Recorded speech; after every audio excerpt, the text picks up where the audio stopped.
Alors, séquence franco-allemande, d'où les casques. Et nous allons procéder en direct à la restitution de plus de 200 ouvrages. Ils ne sont pas tous sur le podium.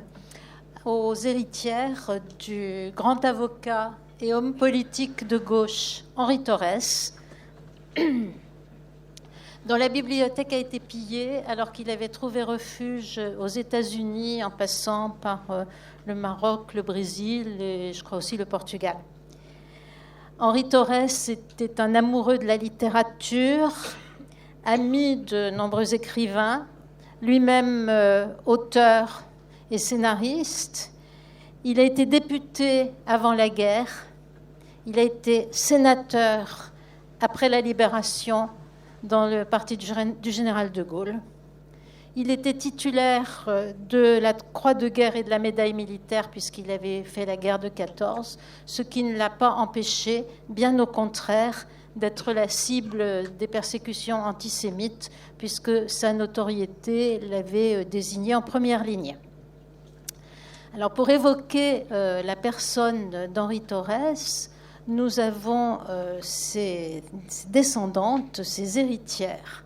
Henri Torres avait deux fils qu'il avait eus avec Jeanne Lévillier, qui devait ensuite devenir l'épouse de Léon Blum.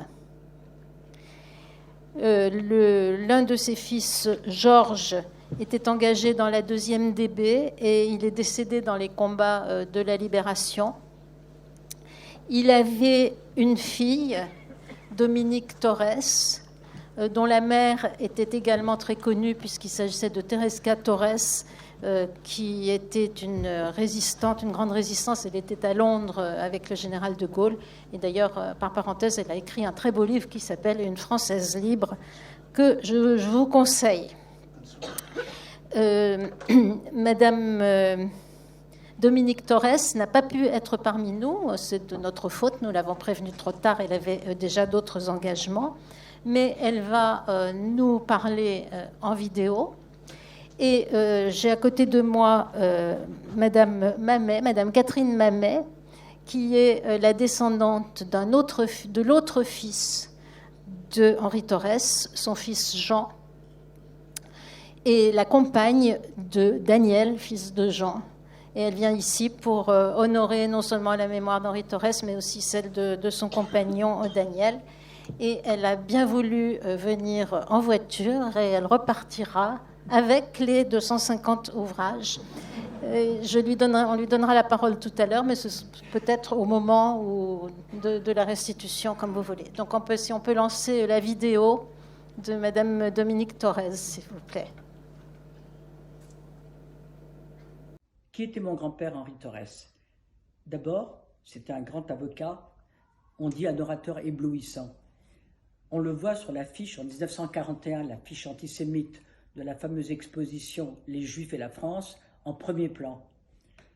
Il est surtout connu, et restera certainement pour ça, pour avoir fait acquitter un jeune homme qui avait prémédité un crime et qui avait tué sur le boulevard Saint-Michel en 1941 le responsable des pogroms d'Ukraine, Samuel Schwarzbart. Et il a réussi à le faire acquitter et son plaidoirie reste dans les annales des écoles d'avocats et c'est une plaidoirie absolument extraordinaire à lire et à relire. Mais personne ne parle mieux d'Henri Torres que ses amis.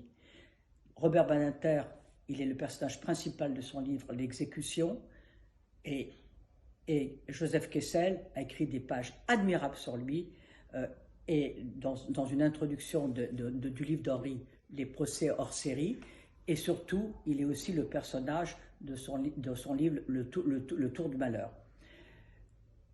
Je voudrais aussi dire que Joseph Kessel a été un ami tellement fidèle qu'il a tenu la main d'Henri et l'a aidé financièrement à vivre jusqu'à la fin de ses jours.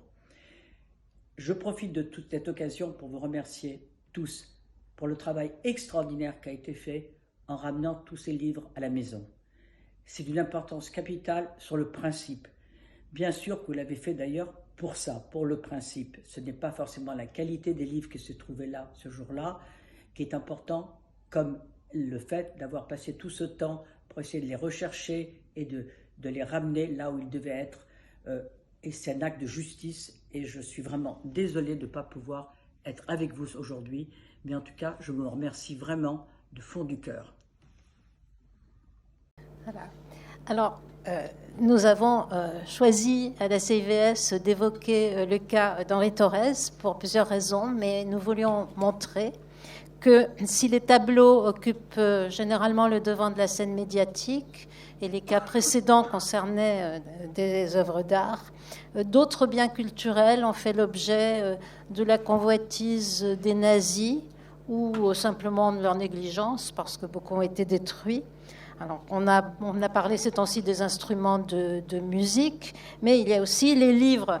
Et dans les livres, ce n'est pas tellement leur valeur marchande qui importe, mais le prix que leur attachait celui qui les possédait. Alors, avant de donner la parole aux autres intervenants et de vous les présenter, je voulais simplement vous indiquer que ce cas n'est pas un cas typique de ceux qui viennent devant la CIVS. C'est-à-dire que nous avons été sollicités par les bibliothèques allemandes, détentrices des ouvrages, qui avaient manifesté la volonté de les restituer et qui ont fait appel à nous en raison de nos compétences pour les aider à documenter la spoliation, notamment grâce aux archives françaises, celles qui sont au ministère des Affaires étrangères, et à identifier les ayants droit, ce que nous savons très bien faire à la CIVS. Mais nous n'avons pas eu, bien que nous soyons réunis, nous avons délibéré, le collège délibérant a rendu un avis, mais cet avis ne recommande pas la restitution, parce que d'abord ce ne sont pas des institutions françaises, et puis parce que le principe de la restitution était d'ores et déjà acquis. Alors, si on a choisi ce cas, c'est parce qu'aujourd'hui, nous avons une réunion du réseau et que nous voulions montrer un exemple de coopération entre la France et l'Allemagne et montrer justement à quoi peut servir ce réseau. Et ce n'est pas la première fois que nous avons un cas comme celui-là, puisque nous avons déjà aidé les Allemands à restituer des ouvrages appartenant à Georges Mandel. Et plus récemment, nous nous sommes réunis pour des ouvrages appartenant à l'historien Marc Bloch, dont vous entendrez encore parler dans les prochains temps, puisque sa panthéonisation va bientôt intervenir. Alors, c'est peut-être un peu technique, c'était simplement pour vous indiquer que d'habitude, ce n'est pas comme ça que nous procédons à la CIVS. Quand des ouvrages sont dans des bibliothèques françaises, et qu'ils ont été spoliés, l'intervention de la CIVS est obligatoire. C'est la loi du 22 juillet 2023 qui nous oblige à intervenir et notre avis permet la sortie de l'ouvrage des collections publiques et permet aussi son exportation. Alors, voilà, j'espère que ça n'a pas été trop technique, mais il faut dire les choses telles qu'elles sont. Là, c'est une restitution allemande. Et en revanche, certains d'entre vous ont peut-être assisté la semaine dernière à la première restitution loi de 2023, qui était un ouvrage appartenant à un collectionneur allemand, August Liebmann-Meyer, à sa fille qui réside aux États-Unis et qui se trouvait cette fois-ci à la Bibliothèque nationale de France. Et aussi pour Marc Bloch, qui aura un ouvrage qui s'est trouvé dans les bibliothèques de l'Institut national d'histoire de l'art, l'INHA. Alors, s'agissant de la restitution Henri Torres, nous avons aujourd'hui sur ce podium 2 représentants des bibliothèques allemandes, donc Madame Michaela Scheibe, qui est chercheuse de provenance à la Staatsbibliothek de Berlin, et Monsieur Dirk Naguszewski, chercheur et responsable de la communication au Leibniz Zentrum für Literatur und Kulturforschung. Je vais donc leur passer la parole dans l'ordre qu'ils souhaitent. Okay. Vielen Dank, merci beaucoup, Madame la Présidente, pour l'invitation. On va parler en allemand dans ce volet, même si ça, c'est le volet français. Ja, ich muss sagen, es tut mir fast weh, jetzt hier zu sitzen, nach all den ausgewiesenen Provenienzforschern, über meine Provenienzforschung zu sprechen, denn die ist die eines Amateurs. Ich habe keinerlei Background. Ich bin völlig zufällig auf Bücher gestoßen in der Bibliothek des Leibniz-Zentrums für Literatur- und Kulturforschung, die sich als NS-Raubgut herausgestellt haben. Das ZFL, das ist die Abkürzung unseres Hauses, musste umziehen, die Bibliothek musste sich verkleinern. Ich wurde gebeten, doch mal in den französischen Literaturbeständen zu schauen, ob es nicht Bücher gäbe, auf die man verzichten könne. Das ZFL selber ist eine Nachkriegsgründung.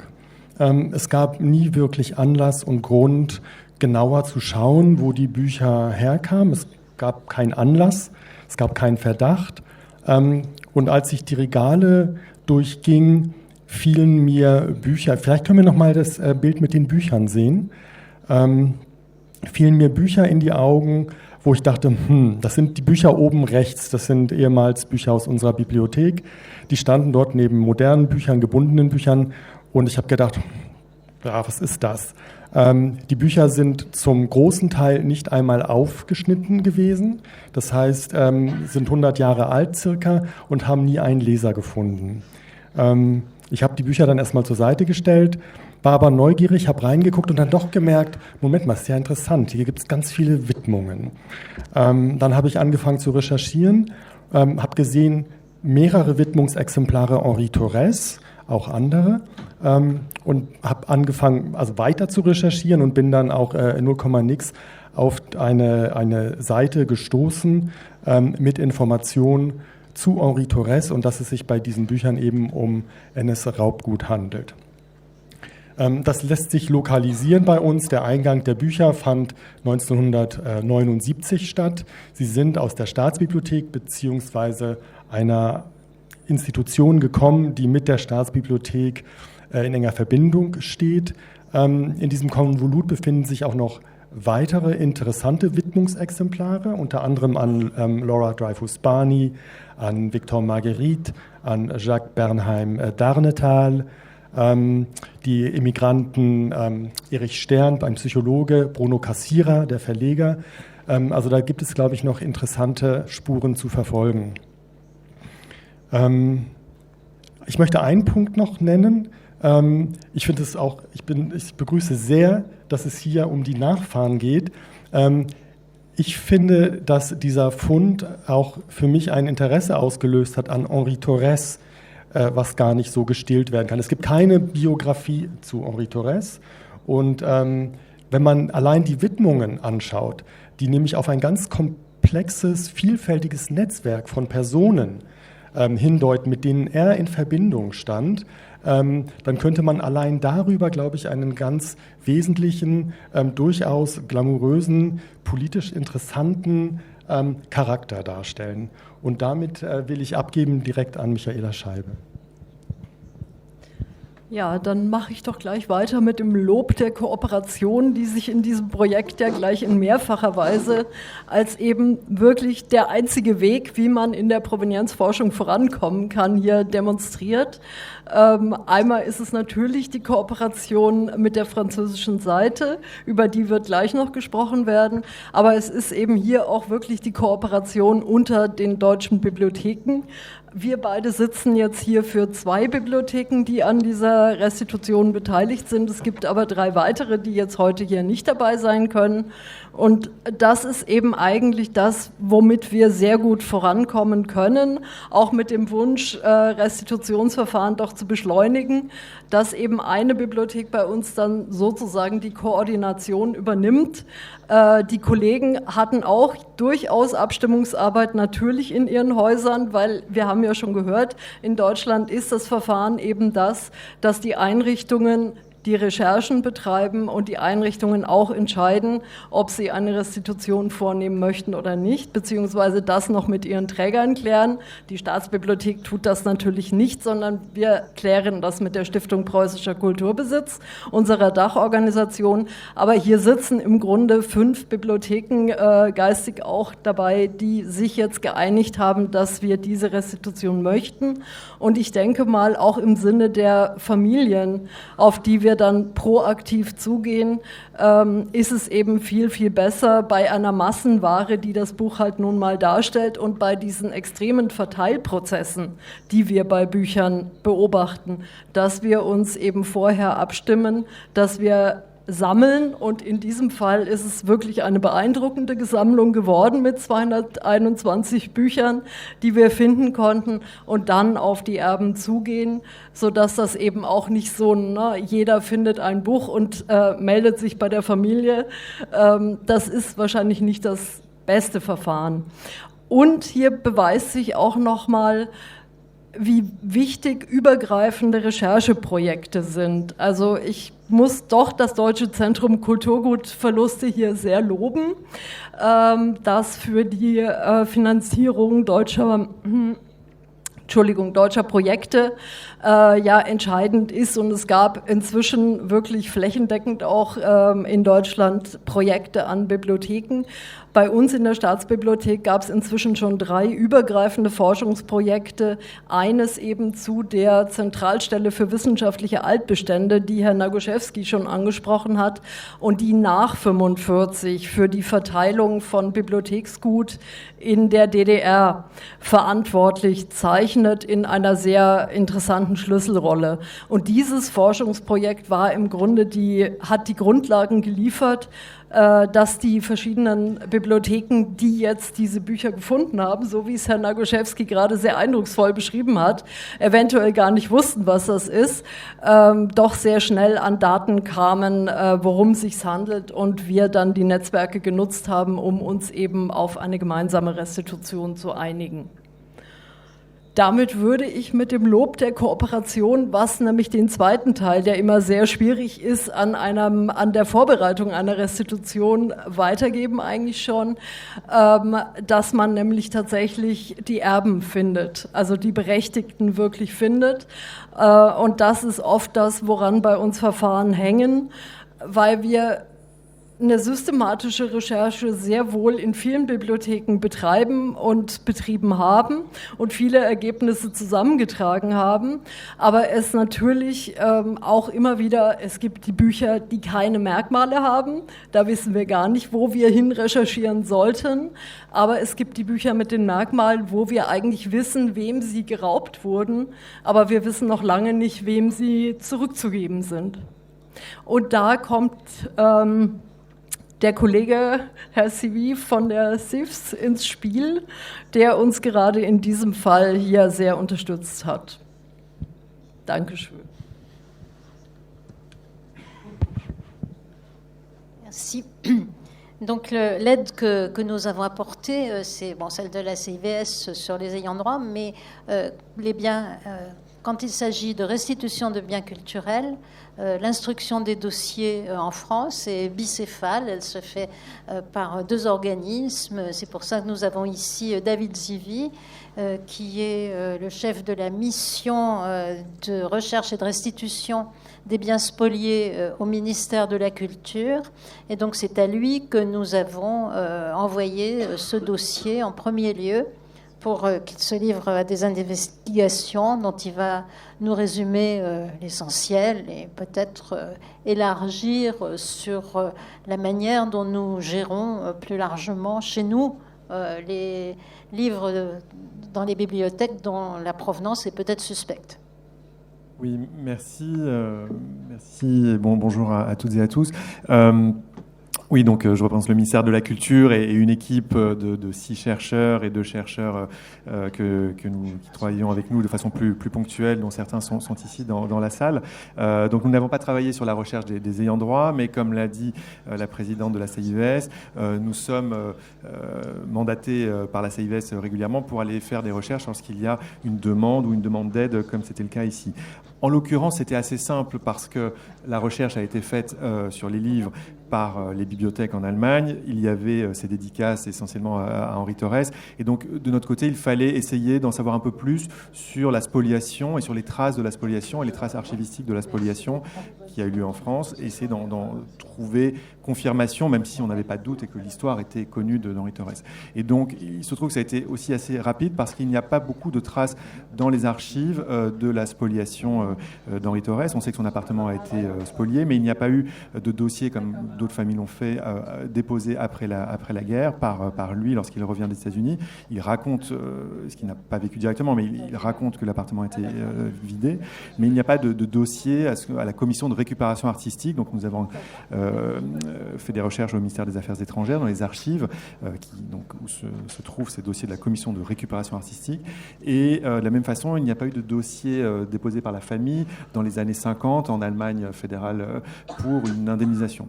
Donc on n'avait pas besoin de trouver des archives pour valider le fait qu'il y avait spoliation. Encore une fois, c'était assez évident. Donc cette recherche-là a été assez rapide. Simplement, on peut mentionner deux choses.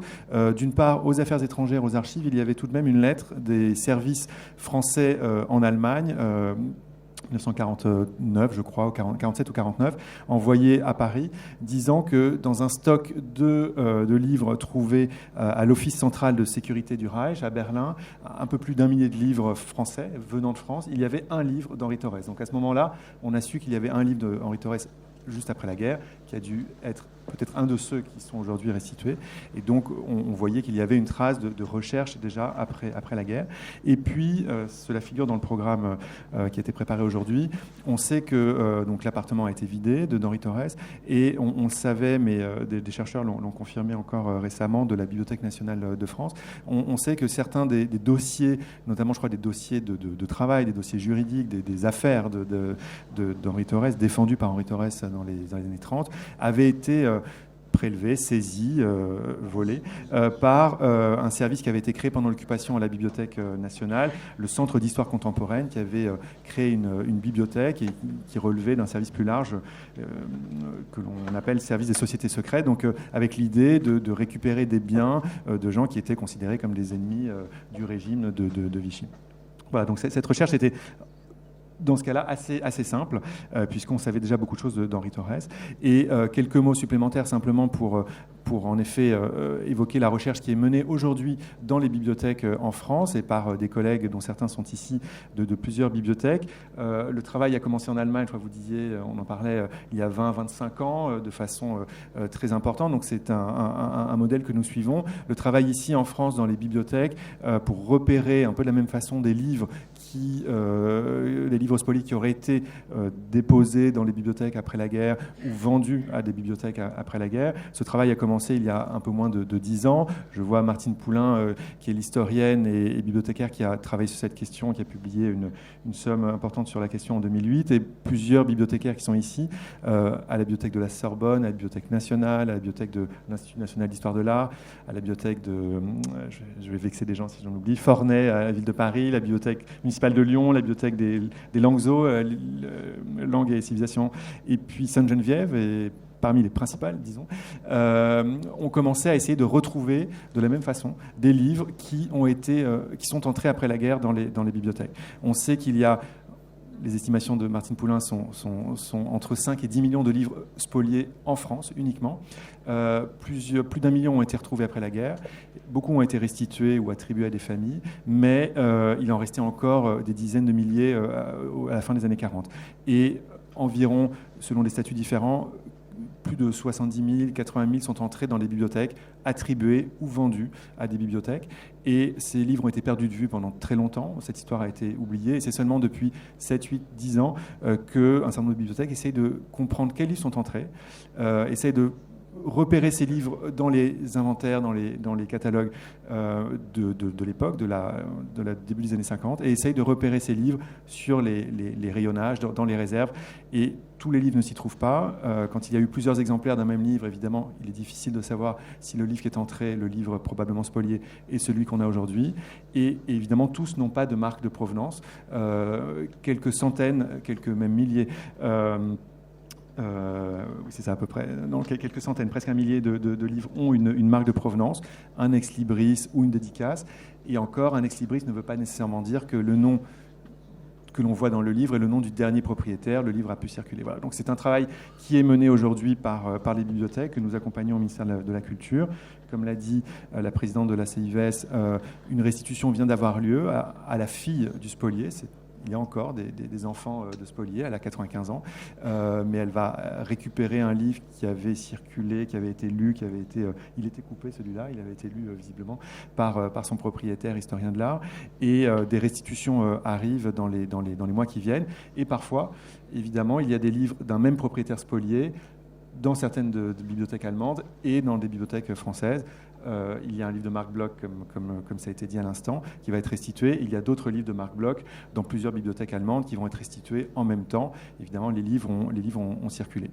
Et juste un mot pour terminer, on parle de petits-enfants, d'enfants pour cette restitution du livre d'Auguste Limann-Mayer. Je crois que ce qui est aussi important dans les dossiers que l'on voit aujourd'hui, et plus largement, on a encore beaucoup de dossiers qui concernent des ayants droit qui sont quand même très près des spoliés. La ligne est courte. Aujourd'hui, il n'y avait que des petits-enfants ou des petits-neveux, je crois. Et beaucoup de nos dossiers, nos restitutions, quand c'est possible, vont à des enfants, c'est très rare, des arrière-petits-enfants, arrière-petits-neveux assez souvent, et des petits-enfants, petits-neveux encore assez souvent aussi, ce qui nous montre aussi voilà, quand même le lien très fort aujourd'hui encore, malgré les 80 années qui sont passées, entre les victimes et les familles aujourd'hui. Merci beaucoup, David. Alors, nous allons bientôt assister à la vraie restitution, donc vont restituer les conservateurs des bibliothèques à Madame Mamet, mais peut-être Madame Mamet veut-elle nous dire quelques mots à cette occasion. Et après, on aura besoin du photographe. Juste quelques mots. J'ai longtemps hésité avant de représenter la famille Torres dans cette restitution de livres. Un vague sentiment d'illégitimité me retenait. Après tout, je ne suis que la compagne de Daniel Torres, donc le petit-fils d'Henri Torres, et je ne suis pas juive. Mais monsieur Gilles Bonmory et plusieurs autres intervenants ont été très convaincants me parlant du travail des chercheurs, de leur engagement pour restituer ces œuvres.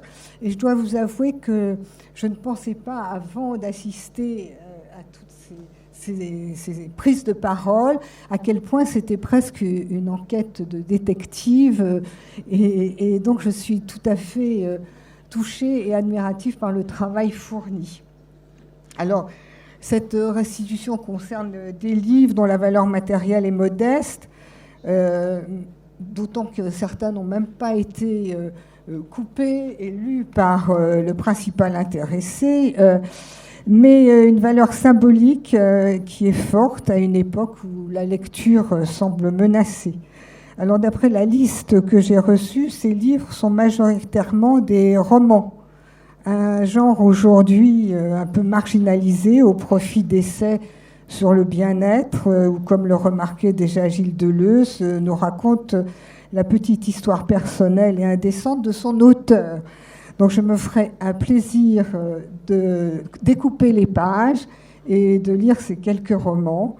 Et je remercie au nom de Daniel Torres et toute la famille Torres, tous ces chercheurs qui ont autant travaillé.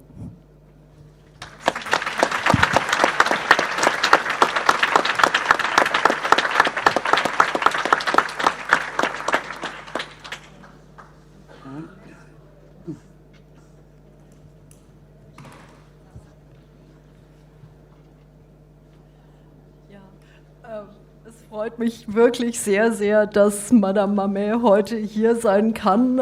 Dominique Torres leider nicht, aber immerhin, also das ist wirklich für uns ein ganz, ganz besonderer Moment in der Provenienzforschung, weil es eben, wir haben es ja heute auch schon mehrfach gehört, so wahnsinnig schwierig ist, überhaupt noch jemand aus der Familie zu haben, zu finden und hier zu haben, der dann die Bücher auch mitnimmt, die wir erforscht haben.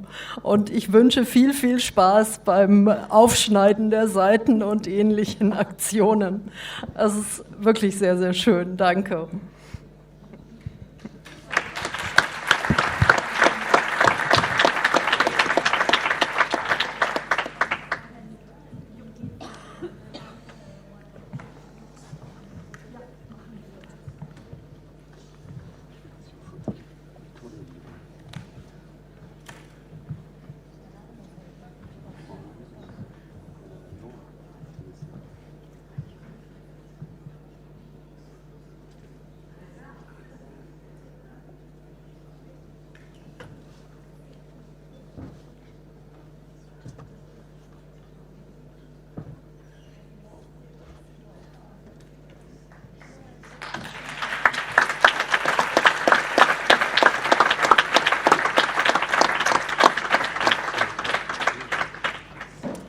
It's a book by Somerset Maugham. I'm not sure I pronounce it correctly.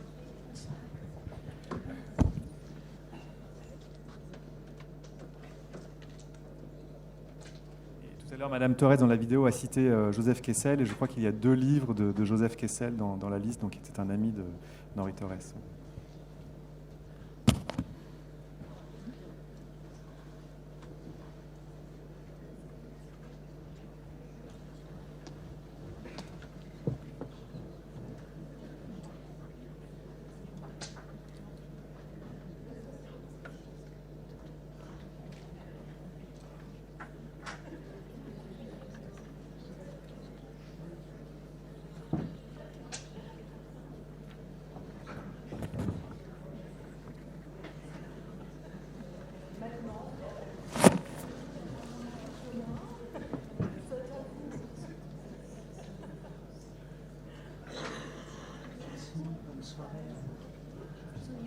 Go out of the room if you wish to sign now.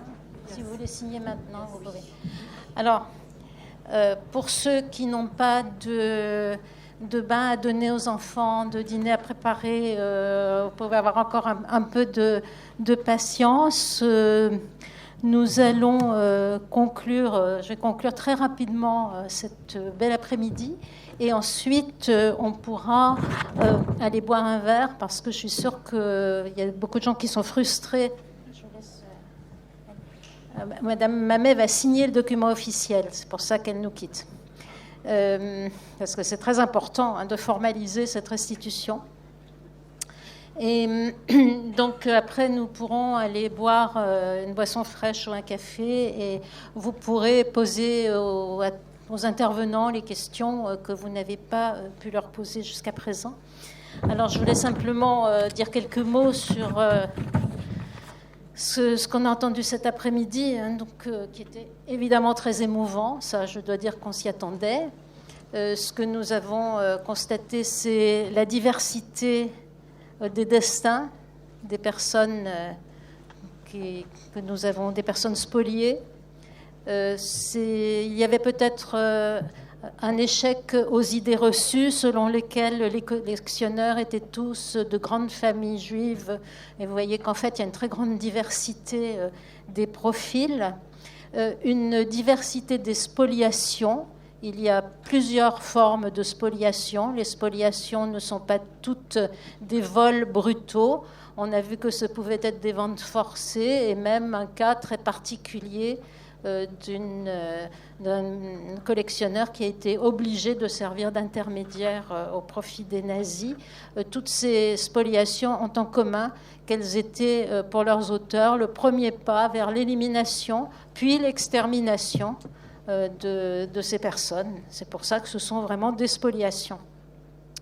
Nous avons constaté la créativité des commissions de notre réseau, puisque chacune des interventions a été originale. Aucune session n'a ressemblé à l'autre, de sorte que nous ne nous sommes jamais ennuyés. Et bien sûr, il nous a été confirmé que la signification de ces restitutions pour les héritiers est bien plus qu'un enjeu financier. Et ce n'est pas la valeur monétaire des biens qui en fait la valeur sentimentale. Et à la CIVS, c'est ce que nous entendons régulièrement de la plupart, je dirais la plupart, parce que ce n'est pas toujours le cas, mais c'est ce que nous entendons de la plupart de nos requérants qui nous manifestent une reconnaissance pour leur avoir permis de reconstituer leur histoire. Alors, j'ai beaucoup aimé la parole de monsieur Neistat, mais je remercie déjà toutes les familles parce que monsieur Neistat a prononcé un mot qui me tient à cœur, qui est le mot de justice. Et il a dit que si on ne peut pas faire toute la justice, on peut faire œuvre de justice. Et c'est ce que nous essayons de faire constamment à la CIVS. Et de ce point de vue, ici, vous êtes, je vous l'ai rappelé tout à fait au début, dans les locaux du Premier ministre. Donc, c'est le gouvernement français qui est à la manœuvre dans toutes ces indemnisations et ces restitutions. Et là, nous avons vu aujourd'hui le volontarisme de tous ces gouvernements européens, ce qui est un signal encourageant. Et toutefois, on est bien obligé de noter que la haine et la barbarie n'ont pas pris fin et qu'elles présentent aujourd'hui d'autres visages plus difficiles à identifier dans un contexte géopolitique complexe où l'antisémitisme n'ose pas toujours dire son nom. Alors je remercie vraiment l'ensemble des intervenants, Léa Weinstein qui a mené ces débats de main de maître, très professionnels, les intervenants, les organisateurs, les interprètes qui avaient quelquefois des difficultés parce que certains d'entre nous s'exprimaient tantôt dans une langue, tantôt dans l'autre, donc ça ne devait pas être simple, et le public qui a été très nombreux et qui va pouvoir, donc, comme je le disais tout à l'heure, poser quelques questions en aparté. Ce sont parfois les plus intéressantes. Cela dit, beaucoup de réponses aux questions que vous pouvez vous poser se trouvent dans le livret qui s'appelle « Programme » qui vous a été remis, qui est une synthèse de nombreux documents, le site de la CIVS qui est remarquablement bien fait, notamment. Et puis, nous avons aussi, vous avez le site de la M2RS, un livret sur les procédures devant les différentes commissions européennes. Bref, il y a beaucoup de réponses. Et je voulais simplement annoncer que nos collègues autrichiens vont prendre l'année prochaine la présidence du réseau. Alors, on leur a mis la barre très haut, donc j'espère que l'année prochaine, certains d'entre nous vont pouvoir se retrouver dans cette belle ville de Vienne. Voilà, merci à tous.